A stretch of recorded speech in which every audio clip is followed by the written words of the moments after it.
I have severe rheumatoid arthritis, and it affects my joints. See, I even have one now on the other side. So they can remove these surgically. Frank Hill is a 58-year-old GUAM retiree. On occasion, he has to undergo surgery to remove those nodules that develop in his joints. In 2005, he was scheduled to undergo that surgery at GUAM Memorial Hospital in an operation that turned into a disaster. A nurse came in and asked me, "Mr. Hill, what kind of anesthesia do you want?"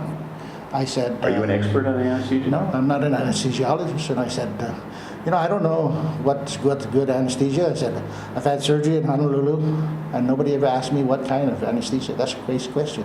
Go ask the doctor." So the nurse left, says Hill, and then a half hour later he was wheeled into surgery. Still, no anesthesia had been administered. Then they moved me from the gurney to the operating table and strapped me into these boards. And they put my arm like this, and so this arm right here. And I said, okay, well, they're going to, any minute now, they're going to give me anesthesia or something. But Hill says they gave him nothing, and the doctor went to work. And so he started to cut on my arm, and I broke the strap here, and I grabbed the doctor, and I said, "Hey, aren't you guys going to give me anything before you start cutting on my arm?" And he goes, "Oh, sir, no, why is this patient not anesthetized?" And I said, "Yeah, I'd like to know that too, because my arm's bleeding all over the place." And then he goes, sir, wait, let me get the bleeding stopped." So he sewed it back up. And only then did they give you anesthesia? No, then I told him, "I want to get up. That's it. I don't want nobody to touch me." Back in his room, Hill was eventually anesthetized with some drug that he says knocked him out, and his family had to bring him home while he was still under the effects. He did not wake up for 2 days.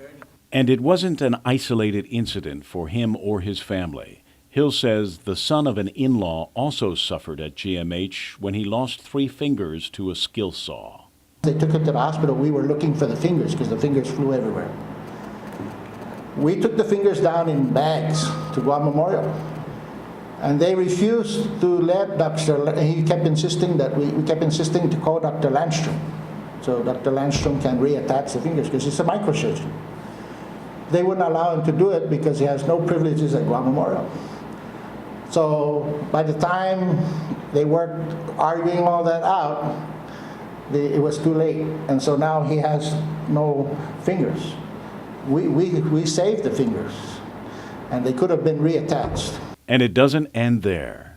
Me and my mom and my cousin Liz Barrett Anderson, the judge, her mother had a stroke, massive stroke, and she was in a coma. And we came up there, and there was a food tray inside she was in a coma for days already. She had a food tray. So the nurse came in and said, Mrs. Barrett, aren't you going to eat your food? I told you since this morning to eat your food." And even Dr. Olivia Cruz was there. And she was in a coma? She was in a coma. She's on a feeding tube. And we told her, we said, "How the hell is she going to eat the breakfast when she's in a coma?" But the nurse was asking her, "Aren't you going to eat your food? I told you to eat your food."